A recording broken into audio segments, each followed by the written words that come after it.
So this is a little bit about me, and I will try to make it short as well. I was born in Russia, and I come from the family of artists and scientists. So two really master artists from Russia, Michael Byrukov and Nikolai Gladkih. One of them was my stepfather and godfather, and another one was my uncle. They were married to two sisters, my mom and her sister, who were both scientists. And it was a very interesting combination and an interesting environment to grow up. So in 95, I moved with my husband and son. We moved to the US.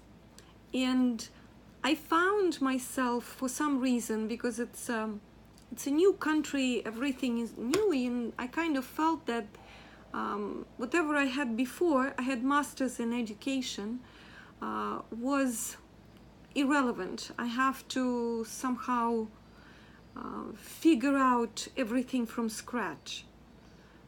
And one thing I realized, I really need to become comfortable as a beginner.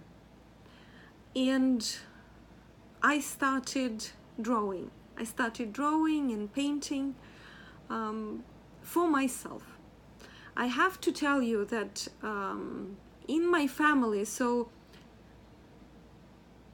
the upside, the great thing about growing up in my family was that I was constantly in the studio, in the art studio, but at the same time surrounded by a lot of incredibly interesting people.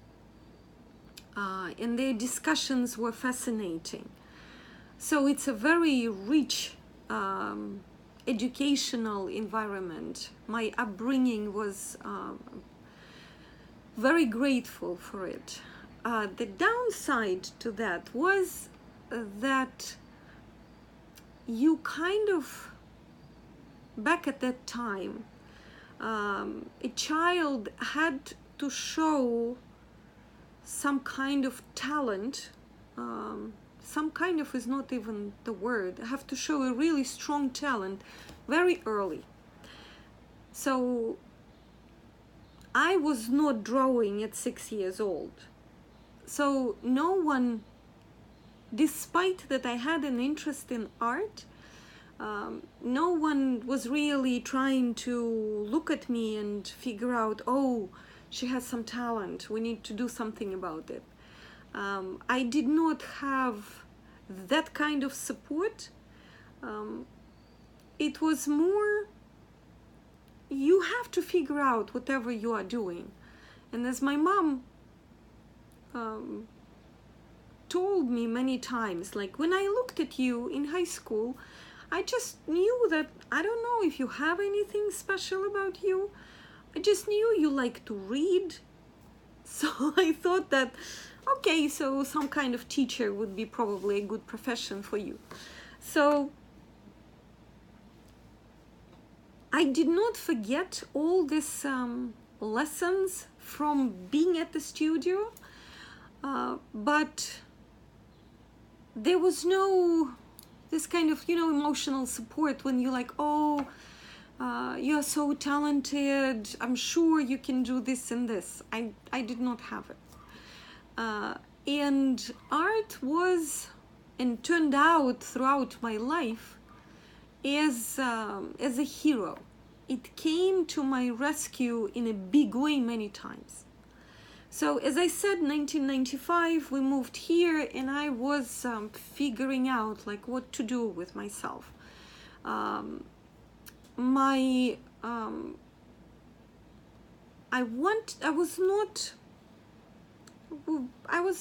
had a company back in Russia, so I was, that was kind of interesting, maybe creating my own business, but I was not sure in which area, what to do with that. So the drawing, I started drawing, I started taking classes, and I enjoyed it very much. I discovered at that time Betty Edwards, Drawing on the Right Side of the Brain, and it was so fascinating, and I thought, like, OMG, this should be in every school, because it's so easy, and any child would know how to draw, and so that was just a lot of inspiration. But my other interest was in the health scientists, and was not planning to go to become a doctor, but I was thinking maybe some kind of alternative medicine, and I was interested in yoga and maybe herbs, so I thought, okay, maybe that would be my career.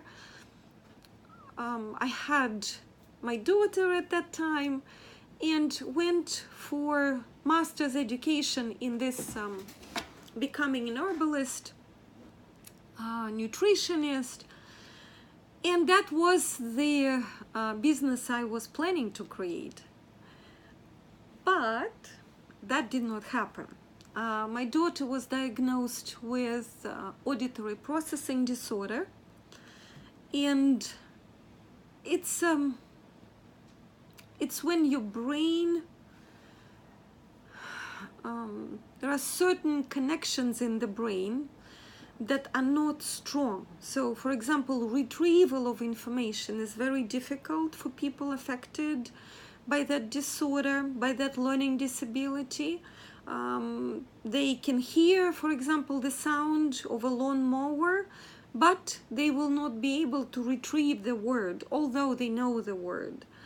And identification of different sounds, as the doctors were telling me, she cannot be in music, and this was pretty early, so she was around 4, and trying to understand what exactly was going on with her brain was probably till the age of 7, so for 3 years.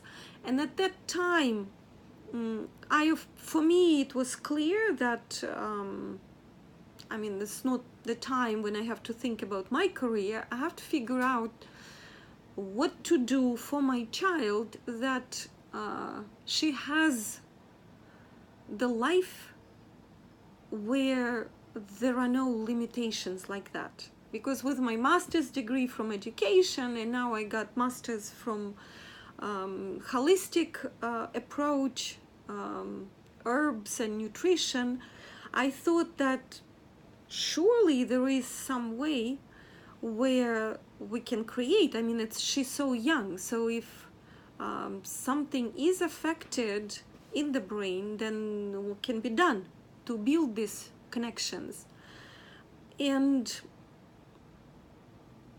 I am not saying, like, right now maybe it sounds like, oh, it was really stressful. When, any parent who is faced with their disease that their child has, it's no joke. It's very tough. But my approach was that I have to figure it out. And I kind of remember that it was not a question of if it's possible or if it's not possible. It was a question more, what exactly will work? So there was a lot of yoga and meditation and different brain gym I learned, exercises, and art. I started doing a lot of art with her. And I was very interested in how she processed and how she was able to see so many details and how visual she was. So first it was like a small group of children, because I wanted her to have friends, so I would invite kids to my house. And then soon people were asking, why don't you have classes for more children?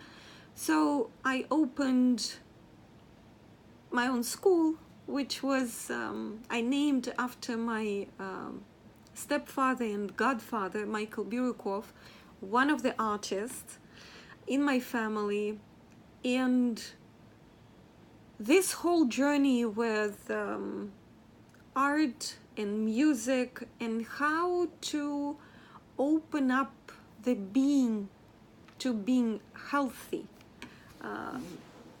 started. That was totally amazing. It was an amazing journey. And to make a long story short, my daughter beautifully graduated her high school with 4.0 GPA, and all this, as I told you, stories that she will never be able to be in an orchestra and even play an instrument and whatever.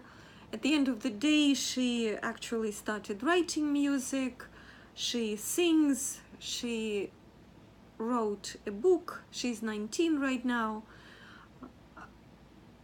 I mean, it's amazing. And I developed a lot of signature classes that, because slowly she was growing, so the ages of kids who were coming to my school were expanding, and then adults came, and I realized when I was looking at everything that it's amazing how many people who are talented and educated have such, I wouldn't, not low self-image, but have the feeling of impossibility. It's too late. I cannot really do that. And I started looking more and more into what can make people stronger. Because when I look around, I really want to create a huge positive impact in the society. I really do. And I feel that the way to do it is helping one person become stronger and feel better about themselves and realize their divinity through art. Can you realize it without art? Absolutely. Absolutely. But art is kind of it's a very nice tool in that process. And so my classes were becoming geared toward not only really high quality artwork, because coming from Russia and from the family which I come from, the art that doesn't have quality, it was kind of I don't know, I was not okay with that. I like the idea of expressing when people express themselves, but I like when they express themselves out of possibility, not out of, I cannot really, we'll give you an example, I cannot really draw people, so I'm going to be drawing cats. So I don't feel it's authentic. So I wanted to find a way, how can we actually experience that fulfillment with art and through art. And then I also noticed that art is very powerful in showing where we are. I had one class I was teaching in the museum, in Metropolitan Museum, and we were sketching at the, they have a Greek hall with a lot of statues, and it's a very nice place to understand proportions. We will have that kind of class within the Art Completes You course. And I had a vibrant young coach, relationship coach, such a lovely, talented person. And she was doing one of the exercises, and it was literally sitting, sketching, and being aware that people are coming and looking at your work, and being aware of what you are feeling inside, where you want to hide, where you get afraid of being seen or being judged. And she was very aware, and she came to me after the class and she said, Elena, you know what? I have to really rethink my spiritual practices, because I thought I was complete and free, but I saw today how the whole being will be scared if someone comes and look over my shoulders. I am still afraid of being judged. And that was so beautiful, and it was also the confirmation for me that art allows us to see where we are, and that awareness itself can heal, and also it can guide us towards what needs to be done. We will be doing some of these kind of exercises as well, so you will get to experience what it is to be aware and to heal that part of you that's still judging whatever you are doing so harshly. You know, we are like that, like a mad video game where we put two teams, both teams are us, that are playing against each other. Oh, I want to learn this. Oh, but you cannot learn this. You are too old, too stupid, whatever. And then we also put the judge, and that judge is also us. And that judge often just makes sure that we never win. Whatever we do at the end of the day, it's like, right, I knew I couldn't do it, and see, here we go. So the healing of that part is so important, because the quality of art changes so much, and our ability to stand up for what we are creating. Well, anyway, so I was very much looking in this direction. I was at that time, I was a seeker.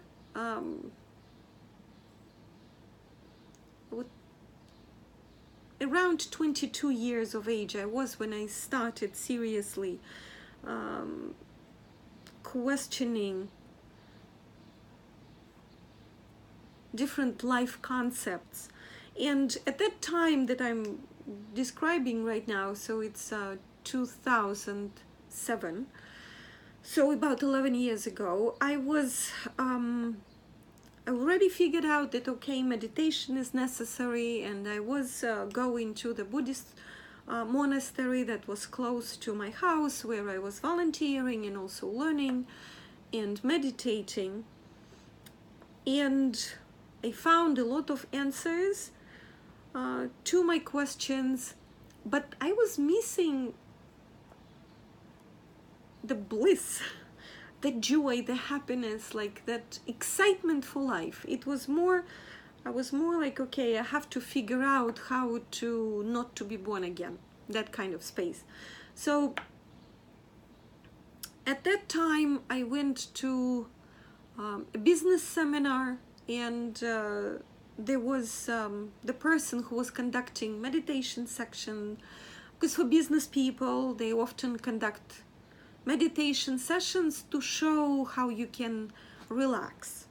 So it was conducted by Martin Williams, who was fascinating, and the first person on the planet Earth who conquered three huge things, Mount Everest, North Pole, South Pole, in listening to him and experiencing the meditations, following suggestions he gave to me after the class.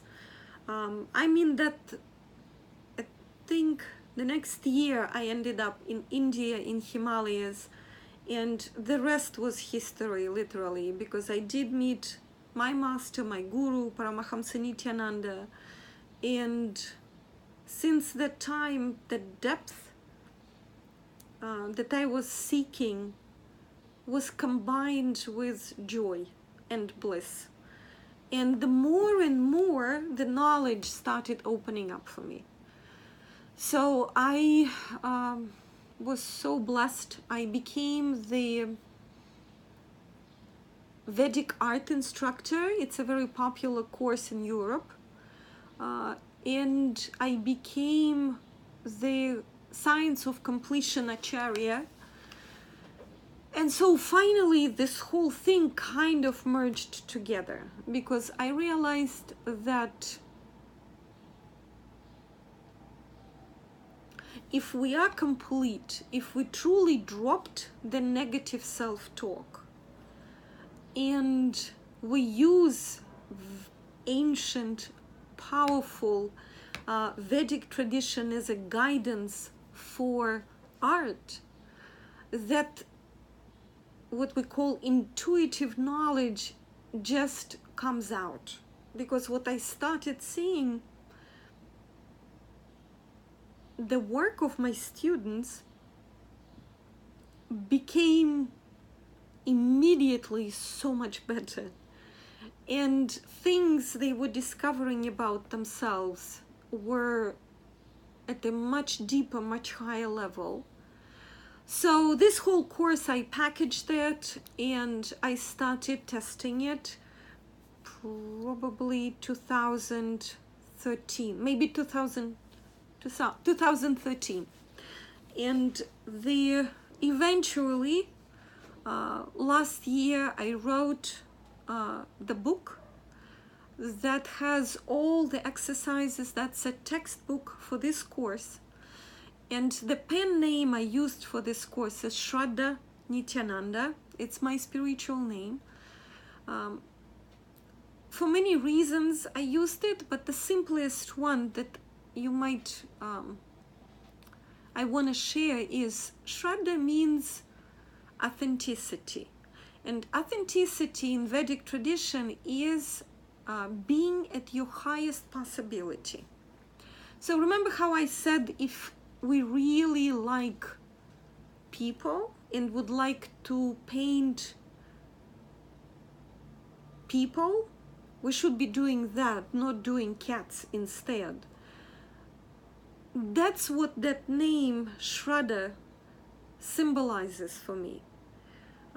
It has many other meanings. It has faith, but it's one of the four powers that Swamiji explained, and this one clicked so strongly with me. So when I was, and Nityananda means eternal bliss. So basically, like, the whole name made so much sense. I don't feel that I own, maybe I own it.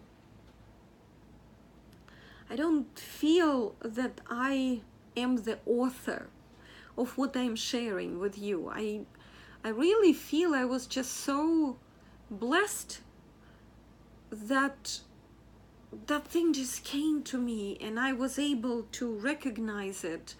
And when I look back at my life up until this point, it's just amazing. You know, like, it's amazing because my daughter, what seemed to be a huge undertaking and stress, it turned out to be the huge blessing. Everything with my business, same thing, to figure out how to make the business aspect work. Like, it seems everything is a game if you're staying in the right state of mind. So the history of this Art Completes You method is really it's the whole life was bringing me to this moment. So I can right now share it with you and just offer it to you with so you can use it, and art becomes like everyday thing, and life becomes way more blissful. So that's the history, and the rest you know, right? I know. So I have 2 master degrees. I've been teaching and coaching for more than 30 years. And I taught and coached people from different countries, from different backgrounds. That whole thing is here for you so that you can benefit. And I hope you will. And I am grateful again that I can share it. If you did watch that whole thing, thank you. Bye.